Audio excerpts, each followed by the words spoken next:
Yes.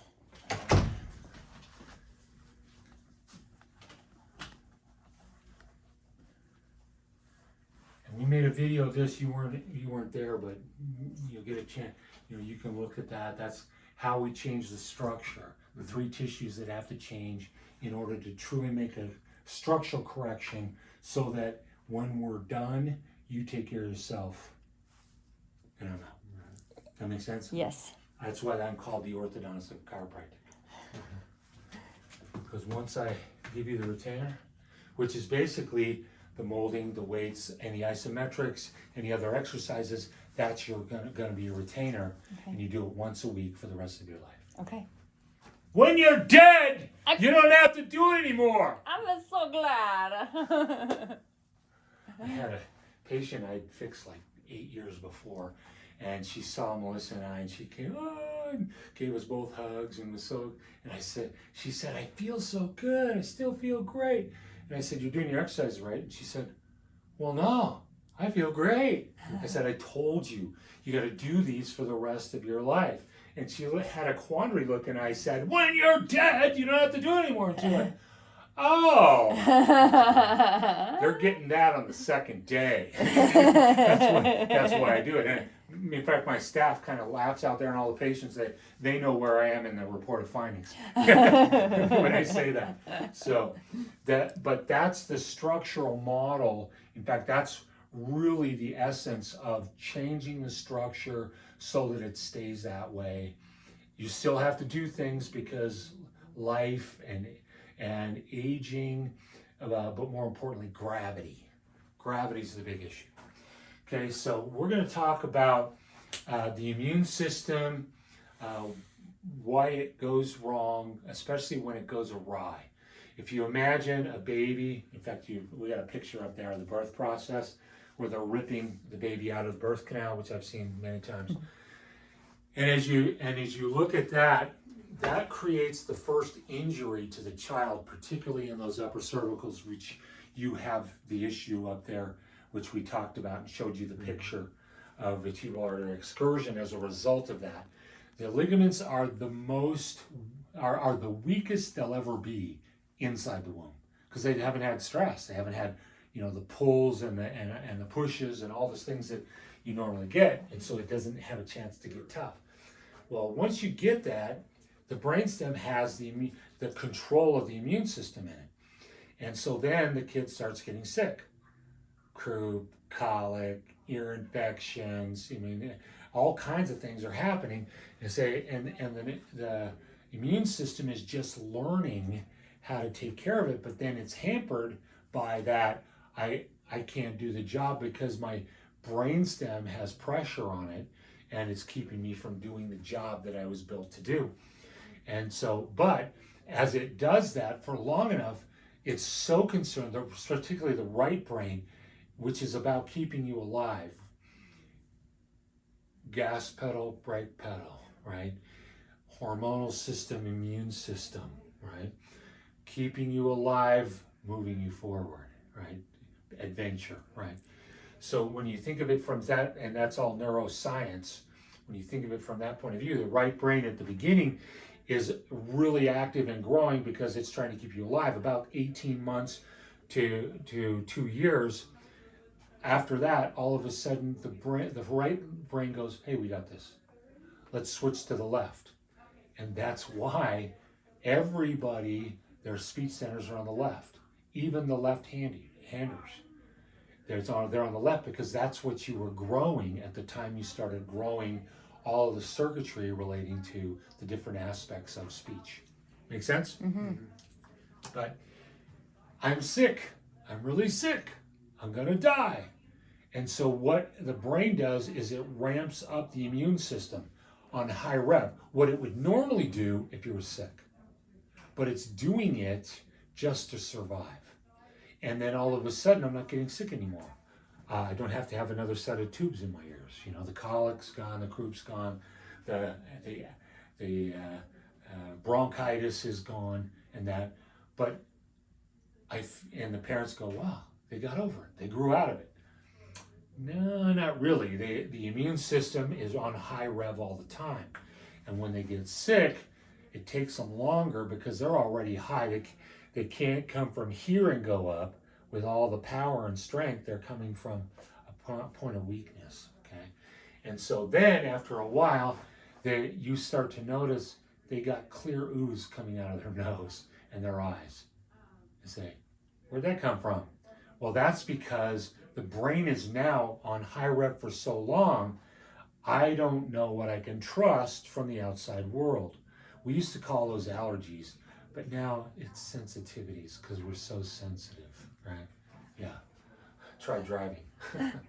But those sensitivities are an evidence that my immune system is ramped up so high that I'm now getting concerned and I'm on my way to a bigger problem. The more I see, and you'll see the person, the kid or the person will have 5 things that they're insensitive to, and then after a while it's 8 things, and then 12 things, and you say, that is the increase in sensitivity. I'm heading towards autoimmune. When you get to a certain point, and there are things that can contribute to even speed it up in that, heavy metal toxicities, pesticides, and other things, those things can accelerate it to the point where you are no longer tolerant of your own tissue. And that's when you start attacking your own tissue. In the literature, they call tissue or useful tissue, right? And so now it's attacking that. So once you see that broad spectrum, it's all one thing. That's how the process gets there. Now, if you visualize this whole process and what's going on like a crime scene, right? You got good guys and you got bad guys. The good guys are the T helpers, T suppressors, T killers, T chemotoxics, and T regulators. Those guys are looking for the bad guys, killing the bad guys. Now the regulators are like the officers at headquarters or the generals on the battlefield, right? And so they're trying to monitor what's needed, and they're also, like let's say we're using things, they're going to go bad. They're going to wear out and that. And so when they call for more T helpers, they're also telling the marrow to make more, okay, in the same move, because we're going to have to replace them, right? And so in that, the helpers are looking for the bad guys. The killers and chemotoxics are blind. They can hear a signal. Once the helpers find it, they call to the killers and chemotoxics, they come and kill it. And so they're doing that coordinated effort, and then after all the bad guys are gone, the suppressors come in and tell it all to shut down. But it's all monitored and controlled by the regulators. Now on the other end of the spectrum, we call that the Th1 system or the cellular response. That cellular response creates a process that we call inflammation. Inflammation it's taken a bad rap, right? Inflammation isn't bad in and of itself. It isn't evil. It's vital. It's so important. And every time you use something, you are going into the inflammatory response because it got used, and you need to prepare it, and it's the beginning of the healing. So the sympathetic nervous system, by virtue of activity, is creating inflammation, but it should be followed up by the parasympathetic to resolve it. And as long as we're resolving the inflammation, we're good. But if it goes on and on and on and on, that's when bad things begin to happen, including down the road, we start to get things like cancers and that. So, but that's the cellular response. But if the stuff is too small, that the helpers can't see it, we have what's called the B cell system. The B cell system can see the little tiny stuff. And when it sees it, it goes and puts a little tag on it that the helpers can see. And then the helpers go to the tag and call the killers and chemotoxics, and they kill the tag and whatever's at the end of it. Make sense? Yeah. And that tag is called antibody. Okay? That's literally what all that was, and all the stuff with COVID, blah, blah, blah, blah, blah. Yeah, they were rewriting textbooks without literature to back it up, right? But the whole process, that's how it functions. Now, I need to know when you have an autoimmune, I need to know what you need to solve those issues, to give them what they need to do their job. Okay, we'll start with it's a three-phase system, and this is the view from 10,000 feet. Okay, it's a three-phase system. The first thing we have to do is get the regulators handed. If they don't get handled, it's melee on the battlefield, right? If the generals are dead, it's ugly. Okay, so we got to get the T regulators, and that's phase one. So phase one, we're going to get the regular T regulators. Okay, and we do this with vitamin D. Okay, phase one. Okay, we're going to do this with vitamin D. Now, vitamin D, let me back up just a second. The technology, the science behind this comes from what's called pharmacognia. Have you ever heard that term before? Mm-mm. I hadn't, before Datis Karazian taught me about it. Pharmacognia is the combination of great research from pharmaceutical companies, because they've done some dang good research. There's a lot of junk in there with the research, that's all marketing, research driven by marketing, but the good stuff is valuable. And so we're taking the understanding of science through the pharmaceutical research, and we're taking it, like, let's say we know that chronic pain syndromes, you likely have a difficulty with your NMDA receptors in your spinal cord. Cool. Now we can go to botanicals or herbs, right? That's what we used to call them, right? We can go to that, and we can go to the science of botanicals and say, okay, here are all the botanicals that affect the NMDA receptors. And so instead of making a pharmaceutical, which is their route, we're going to take that great research and we're going to say, okay, we got these many botanicals, and we're going to try each one and see which one will have the best impact on this condition in this case. Make sense? Mm-hmm. And so that's where that's the science of where this came from. And Datis Karazian is the number one guy on the planet. He's got a PhD from Duke. He's a chiro. He's a functional neurologist, and he's one of my mentors. I spent a good 2.5 years with him. So, but this is phase one, and we're gonna literally we're gonna start at 5,000 units. We're gonna do it for 3 days. Then we're gonna go up to 2,000 units. Okay, and we're gonna do it for 3 days, and we're gonna go up. What we're doing is we're gonna go up, and at some point you're gonna notice, wow, that feels real good. I never know what good means, ever. Right? They say, wow. My daughter, my oldest daughter, when she went through this process, her hypoglycemic symptoms disappeared. Well, all right, that's cool. I had another guy with Hashimoto's for 20 years. He came in, sat down in a wheelchair, and he goes, man, everything is so clear. For the last 20 years, I've been walking through a cloud, and I didn't even know. And he was at 12,000 units. He went up to 14. It got ugly. Went back to 13. Still ugly. Went back to 12. Boom. That's his number, his dosage, every day for the rest of his life. Okay? And that's phase one. We got to find out. We got to do our own, because you're the chemistry set, right? Mm-hmm. And you're more sensitive than any lab work or any machine on the planet to what you need. And so that's why I love this process, because it's science, right? Mm-hmm. We're going to follow that process all the way to good, into the bad, back into the good. Boom, we got it. Then we're going to move on. That one's dead. Okay, then we're going to move on to somebody smashed that one too. The kids. Phase two, that's phase one. Okay, and phase 2, we need to find out, is it a TH1 or a TH2 that needs the help, which means it's running low compared to the other side. Think of it like a teeter-totter or a scale, right? If it's running high, we don't need to boost that. We need to boost the other side to bring them into balance. If we can bring them into balance, we'll stop the killing. That makes sense?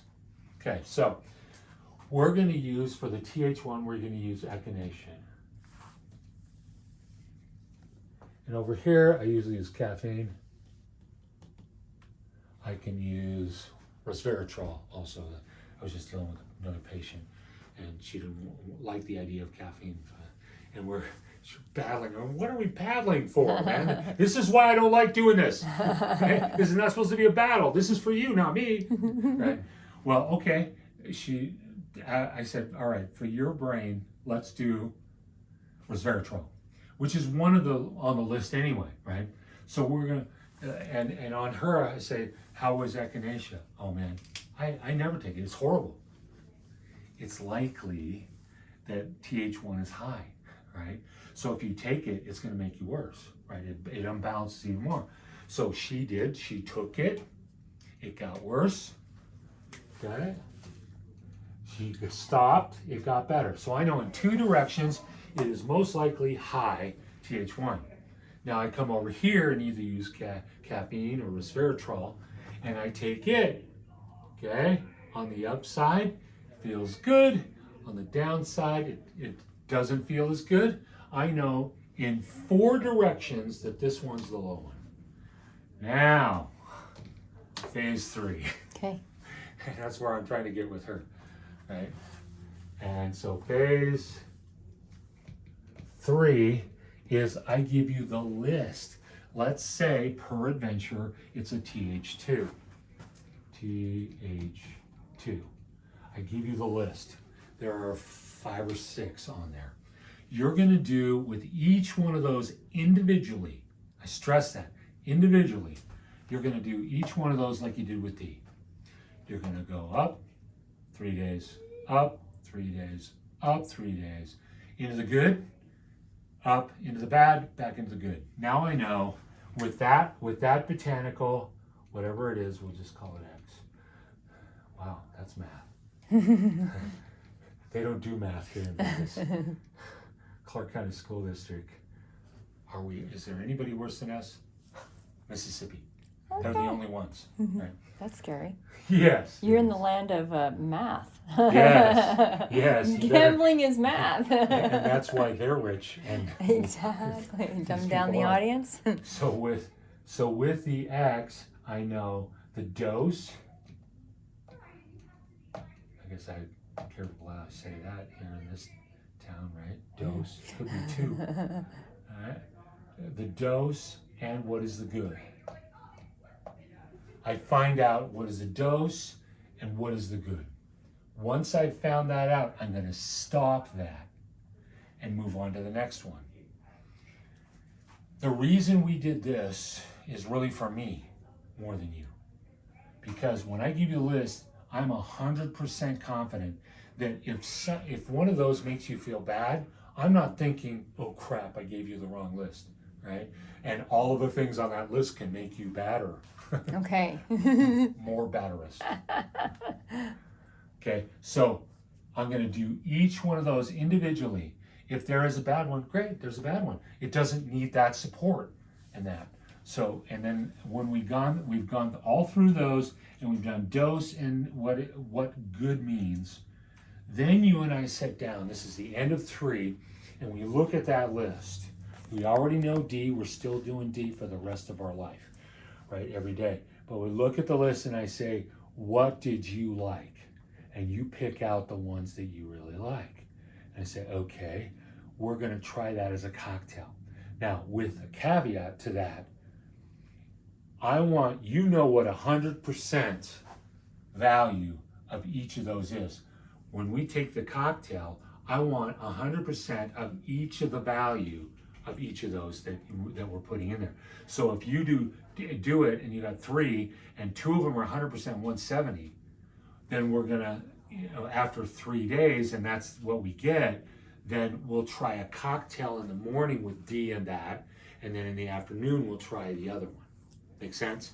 Because I also want to find timing that gets the best response. Okay? Okay. That, and then that is done.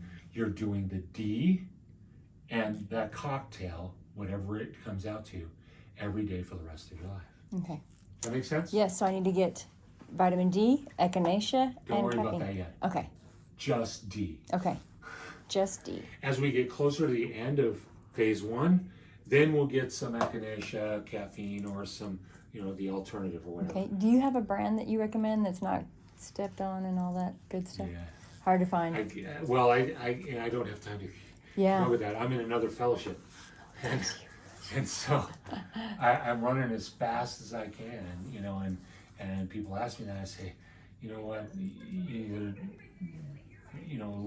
try to read around on it, especially there are certain people, I really love Mercola, Dr. Mercola, I think he's great, and that, but there's so many out there, Okay. and the more people I read, the less I trust. Yeah, exactly. That makes sense. Mm-hmm. So, Good luck to me. best of luck. Yeah. But once the focus right now is that, and that's why I said on the D, get a bottle of 5,000s and a bottle of 1,000s, because we'll start at 5, but then we're going up to 7, then we're going to 9. Okay. And that's why having the 5 and the 1s are really helpful. Okay. If you all have all 1s, then you're taking a handful of pills. Okay. Every day. Yes. So, and I have people that I let you know right in advance. We have people that are in the 20s, or the teens and 20s, and that's less common. A lot of them will come into the, the 8 to 16. There's a lot in that range, and I've had people that have been fired by their medical doctors, and my comment always is, you have no idea what you're doing or talking about, and they say, well, it's a lethal dose, and I said, well, it would be for me. It would be a lethal dose for me, but you're talking about accumulation of D, and these things are making it so you don't accumulate it. They're sucking it up. It's kind of like eating avocados, right? Guacamole berries. If you're eating a lot of those, you're going to get fat, unless you're an ultramarathoner. You ever heard of Stu Millman? He is the premier ultramarathoner of all time, and he's American, and I mean, this guy will run all the way across America in like a month, and he runs 3 marathons a day. And what does he do it on? Avocados, because it's got so much fat. And his comment is, a brilliant book, Slow Burn. It's a really cool book. He talks about how you're actually training your cells to use that even more efficiently, which is really cool. I got goosebumps. Really cool. But it's not accumulating, right? And we found your dose.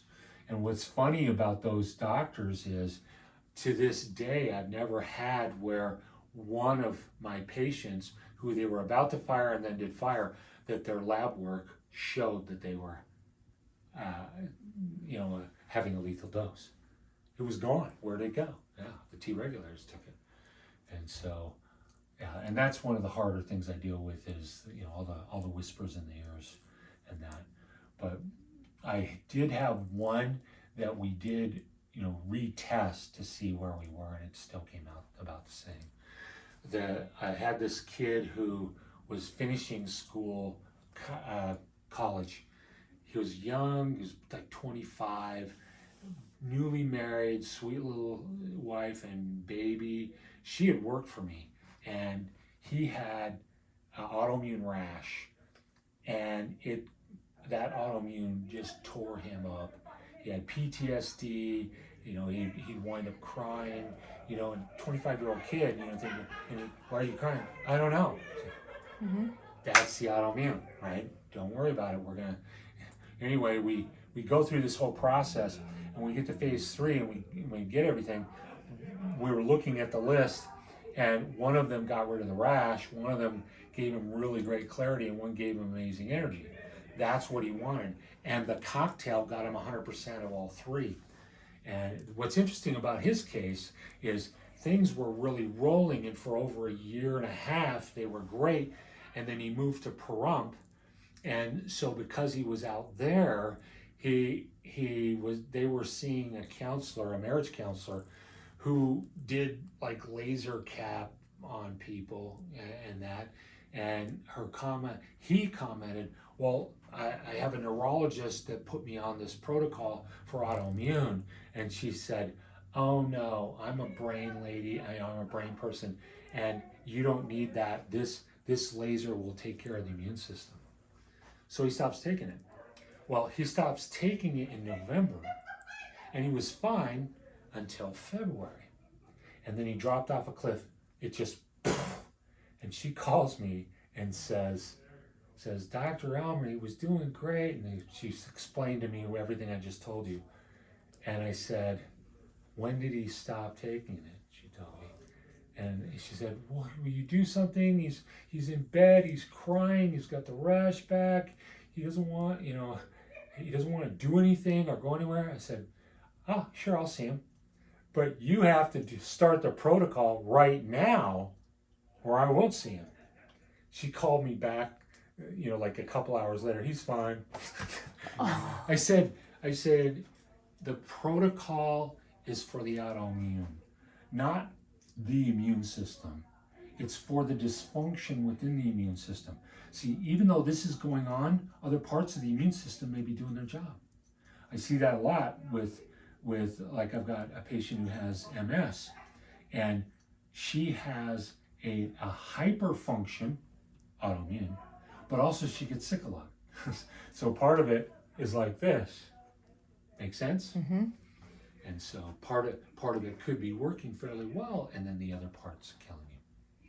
So that is the view from 10,000 feet. Now's the time for questions.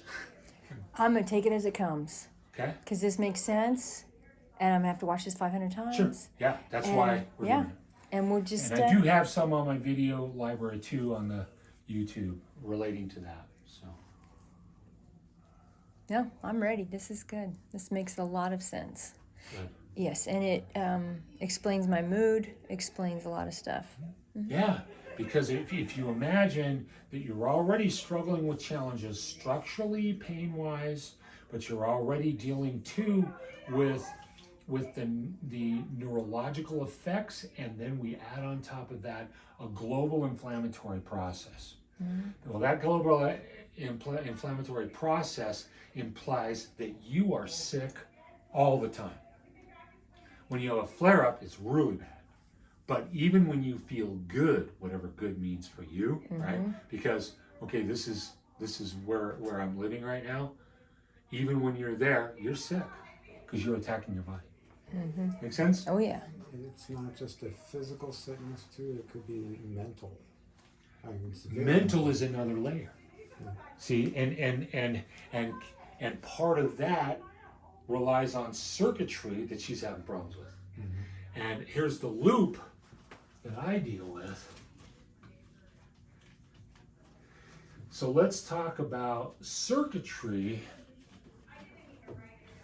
like circuitry in your computer and software. So we're going to go structure, we'll call it as structure versus function. So we'll say software, hardware, right? And so in a computer, the structure dictates how well that function can go, but it doesn't have a reverse loop on this. In the brain, it's structure dictates function, and then function determines what that structure is going to be in the future, right? If I'm having pain in my body, my brain is changing. That's what chronic pain really is. I don't like the name chronic pain. I use the term learned pain syndrome. It's the neuroplasticity of pain. If I express pain and then I do it again and again, I get better and better and better at pain. And that's why pain specialists I'm telling you, man, they're giving them drugs, but they're still running the pain loops. So when they finally take away the drugs, because oh, you're an addict, oh, you're the pusher, you know, you gave me the drugs, and they know that when that happens, it's inevitable. The patient's going to be in more pain. Why? Residual pain. I learned pain. I learned pain. Yeah, it's the neuroplasticity of pain. This is an interesting study done by med school in, that's yours, med school in Lombard, Illinois. And down in the conclusions, and that means chronic back pain. Says chronic back pain patients exhibit decreased deactivation of key elements of the default mode network. Okay, inside your brain you have the default mode network has so many things that it does. It's a network.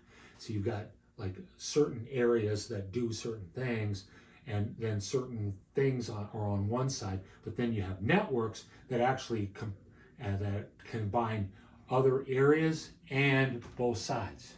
And that's the default network system. And it's heavily involved at inhibiting pain. Pain is not a sense, it's a perception. If you stick a needle in your arm, are you going to feel pain necessarily? Not necessarily. Acupuncture, right?